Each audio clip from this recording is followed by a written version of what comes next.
Bab 23 Pembuktian. Sweetie, bagaimana keadaanmu? Tanya Beryl lembut seraya mengusap puncak kepala Hanindita. Aku baik-baik saja, Hubi. Jangan khawatir, jawab Hanindita lemah. Ia baru sadarkan diri tentu tubuhnya terasa begitu lemah tak berdaya. Kau butuh sesuatu. Aku haus, jawab Hanindita. Beryl pun segera mengambilkan air minum untuk istrinya itu kemudian membantunya minum. Halo sayang, kau sudah merasa lebih baik? Tanya Ivanka yang baru saja masuk bersama Berliana. Kakak ipar baik-baik saja kan? Ada yang masih terasa sakit? Cecar Berliana tak kalah panik. Hanindita tersenyum bahagia. Ia sangat bahagia akhirnya bisa merasakan perhatian keluarga dari pihak suaminya. Aku sudah merasa lebih baik, Mom. Mom tak perlu khawatir. Menantu Momi ini kebal jadi luka seperti ini nggak masalah kok, tukas Hanindita membuat Ivanka mendengus. Jangan khawatir, tentu Momi khawatir. Kau tahu, bagaimana gilanya Beryl bila sampai terjadi sesuatu padamu.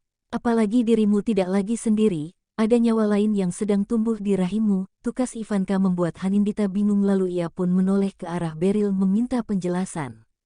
Ya, Sweetie, apa yang Momi katakan benar. Di sini, tunjuk Beryl pada perut bagian bawah Hanindita.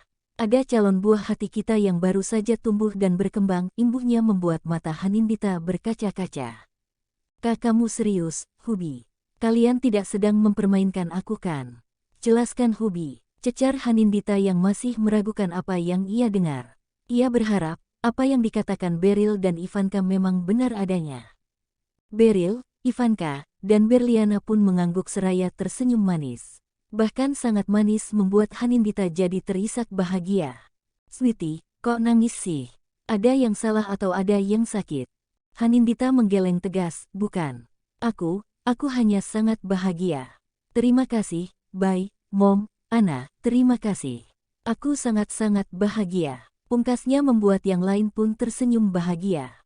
Ivanka yang tak pernah memeluk menantunya itu pun segera berhambur ke pelukan Hanindita.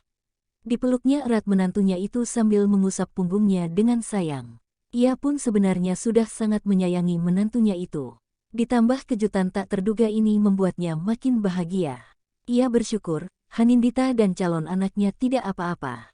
Bila sampai terjadi sesuatu yang buruk, ia pastikan akan memberikan pelajaran lebih menyakitkan lagi. Brak, tiba-tiba pintu terbuka kasar. Dari luar muncul sepasang suami istri dengan wajah penuh amarah. Siapa lagi kalau bukan Handoko dan Lydia?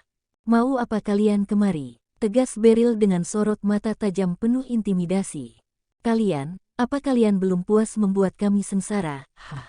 Dan kau, dasar perempuan tak tahu diri. Kami sudah membesarkanmu sampai sebesar ibu, begini caramu membalas kami, hah. Berang Handoko tak peduli dengan amarah Beryl. Pikirnya, dia sudah cukup menoleransi Hanindita dan suaminya. Kali ini ia tak bisa lagi berdiam diri. Sebab menurutnya, daun justru membuat harga dirinya makin diinjak-injak. Sudah cukup perkebunan dan pabrik tehnya di kampung dikuasai Hanindita dan Beryl. Ia tak bisa lagi diam apalagi saat melihat keadaan Megan yang tidak baik-baik saja. Dita, kenapa kau begitu tega dengan Megan? Padahal Megan saudaramu sendiri tapi mengapa kau malah membuatnya terluka?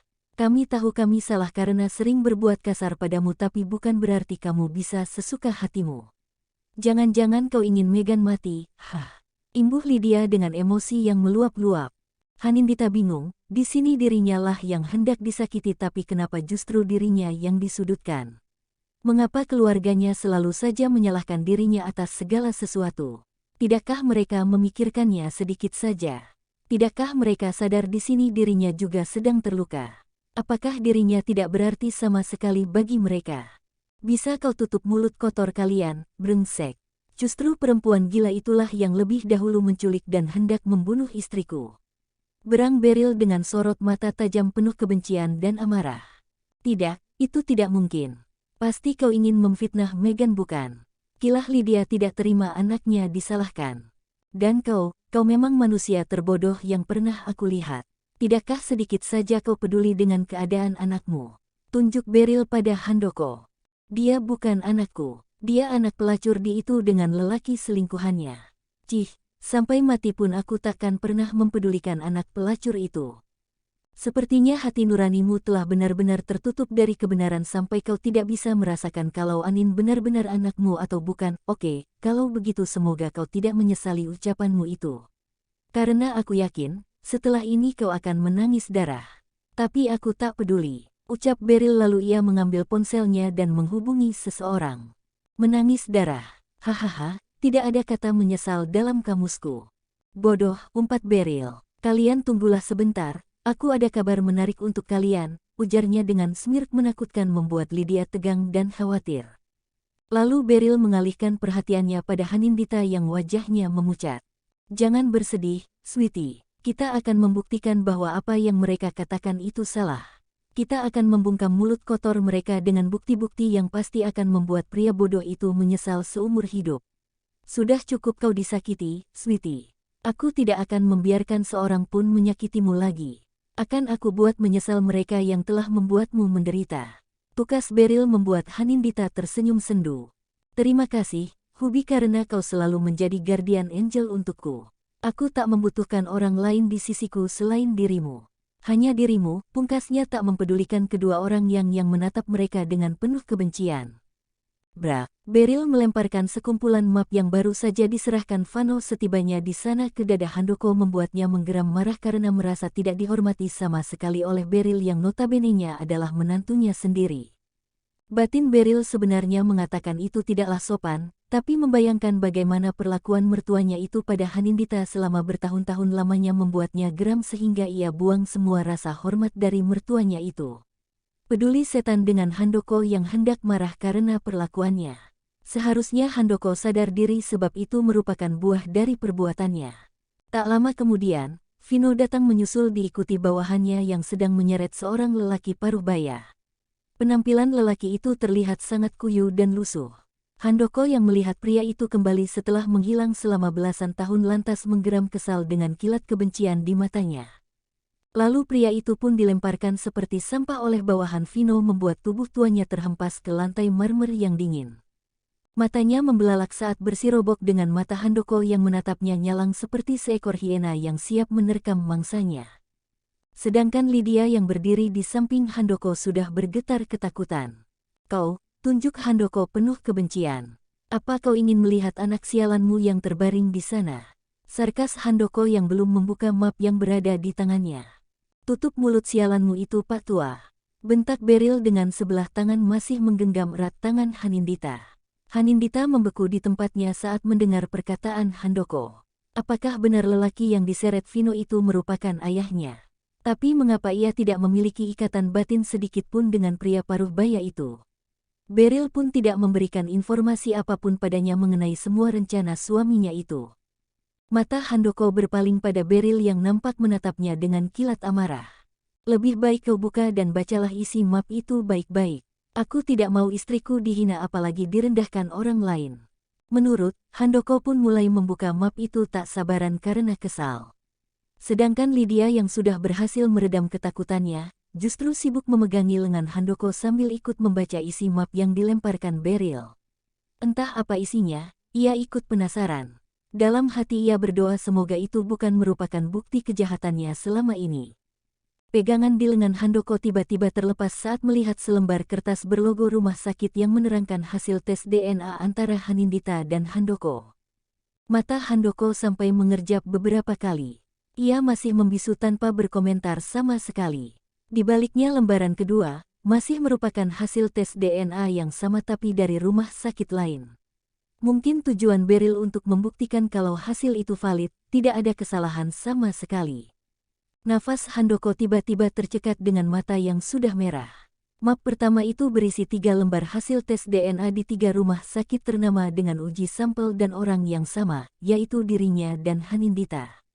Di dalam sana, tertera jelas kalau mereka terbukti 99,99% merupakan ayah dan anak. Ayah dan anak. Bukankah lelaki yang terkapar dengan wajah yang telah memar itu pernah mengatakan kalau dia merupakan selingkuhan ibu Hanindita? Ia juga mengatakan kalau ia merupakan ayah biologis Hanindita. Handoko menelan mentah-mentah perkataan laki-laki itu karena di depan matanya, ia memergoki mantan sopir istrinya itu sedang dalam posisi mengungkung istrinya. Walaupun ia awalnya tidak mencintai Ibu Hanindita dan justru mencintai Lydia, tapi ia mencoba menerima pernikahan perjodohan itu. Ia juga mencoba mencintai dan memperlakukan ibu dan anak itu dengan baik, hingga kejadian di mana ia memergoki mantan sopir laknat itu tengah mengungkung istrinya. Ia marah, ia emosi, segala sumpah serapah, dan caci maki ia lontarkan pada mendiang istrinya itu dengan penuh kebencian, emosi, dan kekecewaan. Ibu Hanindita mencoba membela diri dan menjelaskan, tapi karena emosi sudah menguasai diri Handoko membuatnya tak mau mendengarkan penjelasan istrinya itu satu patah kata pun. Semenjak itulah, ia jadi begitu membenci mendiang istrinya dan juga Hanindita yang ternyata adalah anak kandungnya sendiri.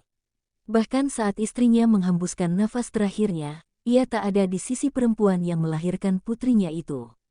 Ia justru sedang memadu kasih dengan Lydia yang baru saja ia nikahi.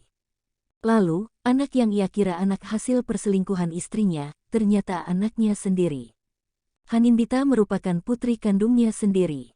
Anak yang ia sia-siakan, ia acuhkan, dan ia siksa lahir dan batinnya, ternyata merupakan anak kandungnya sendiri. Bagaimana bisa? Apakah selama ini ia telah salah menilai istrinya? Apakah ia telah dibohongi selama ini? Kepalanya tiba-tiba berdenyut nyeri bagai dipukul palu godam. Kenyataan ini menggoncang jiwa dan raganya. Masih belum mau berkomentar, ia membuka map kedua yang ternyata berisi hampir sama dengan isi map pertama, tapi yang menjadi objek merupakan sampel rambut Meghan dan Handoko. Yang sangat mengejutkan justru anak yang selama ini ia manjakan ternyata bukan anaknya. Ia salah menyayangi anak yang dikiranya anak kandung ternyata bukanlah anaknya. Jadi, Meghan anak siapa? Dan lembaran di map ketiga berhasil mengungkapkan segala kebusukan yang ada. Tubuh Handoko bergetar hingga meluruh ke lantai. Ayah dari Meghan justru sang mantan sopir. Anak yang dikiranya anak orang lain ternyata anaknya sendiri dan anak yang dikiranya anak kandungnya sendiri, justru anak orang lain. Anak dari laki-laki yang ia kira selingkuhan mendiang istrinya. Katakan kalau ini tidaklah benar. Katakan, sebenarnya siapa selingkuhanmu sebenarnya? Katakan, siapa sebenarnya yang merupakan anak kandungmu? Katakan brengsek, teriak Handoko yang wajahnya sudah dihiasi kegelapan. Amarah karena tertipu mentah-mentah itu menyeruak hingga udara di ruangan kamar VVIP itu terasa panas dan menyesakkan.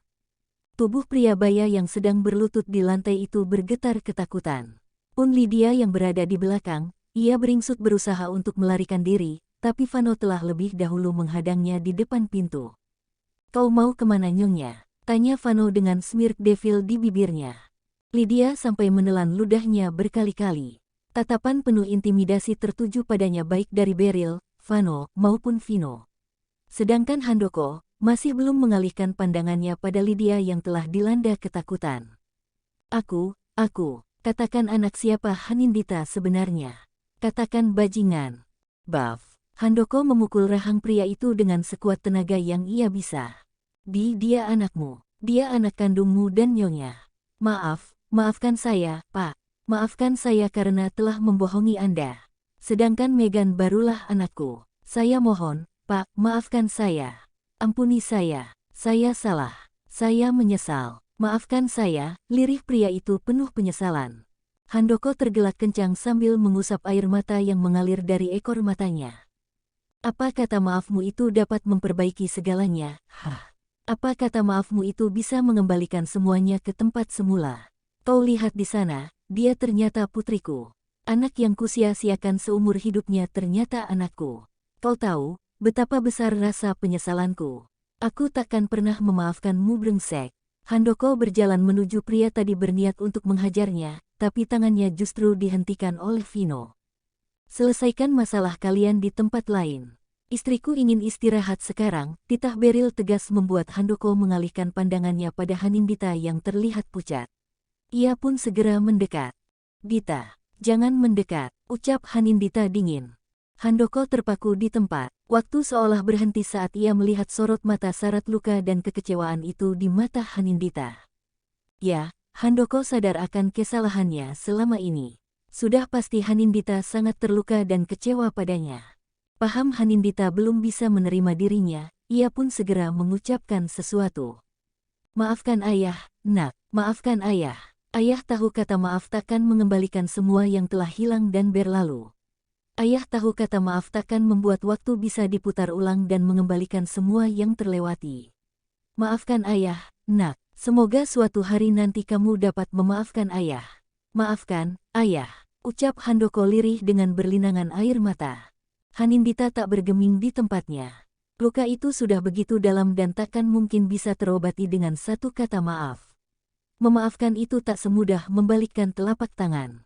Apalagi luka ini ditorehkan ayah kandungnya sendiri sekian tahun lamanya. Luka di fisiknya saja sukar dihilangkan, apalagi luka di hati.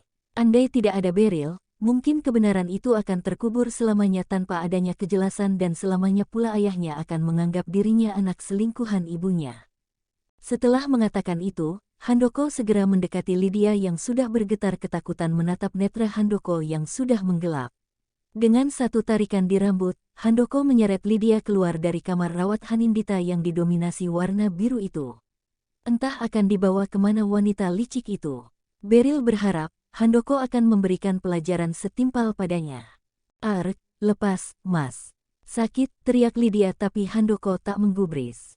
Ia tetap menyeret Lydia, sedangkan lelaki yang ternyata selingkuhan Lydia sudah diseret bawahan Vino. Mas, lepas, maafkan aku. Mas, tolong maafkan aku. Aku hilaf, mas. Aku menyesal. Aku mohon maafkan aku, ucap Lydia terus memohon dengan berurai air mata tapi hati Handoko telah membatu. Tak ada kata maaf untuk wanita licik itu. Karena dirinya, anaknya menderita selama bertahun-tahun. Karena dia, istrinya meninggal dalam keadaan yang menyedihkan. Karena dia, ia kehilangan waktu-waktu berharganya dengan sang anak. Plak. Handoko menamparkan pipi Lydia sekuat tenaga hingga pipi wanita itu terasa kebas dan panas dengan sudut bibir yang sudah mengeluarkan darah segar. Tutup mulut beracunmu itu karena sampai kapanpun aku takkan pernah memaafkanmu. Desis Handoko membuat Lydia bungkam seketika. Bersambung.